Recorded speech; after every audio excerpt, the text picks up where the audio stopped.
Ang pagkasilang ni Maria kay Jesus ayon sa banal na Quran.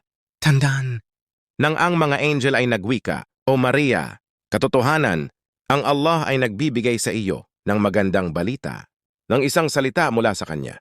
Ang Kanyang pangalan ay Mesyas, Jesus, anak ni Maria, na may mataas na karangalan sa daigdig na ito at sa kabilang buhay.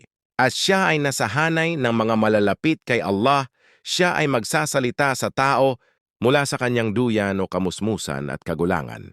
At siya ay nasahanay ng mga matutuwid. Siya, Maria, ay nagwika, O, aking Panginoon, paano ako magkakaroon ng anak gayong walang lalaki ang humawak sa akin? Siya ay nagwika, kahit na ganyan ang Allah, lumilikha ng anumang kanyang naisin, kapag kanyang itakda ang isang bagay, siya ay magsasabi lamang ng kun, maging, at mangyayari nga. At siya si Jesus ay tuturuan niya ng aklat at karunungan, ang Torah na batas at ang Injil na ebanghelyo. Quran 3:5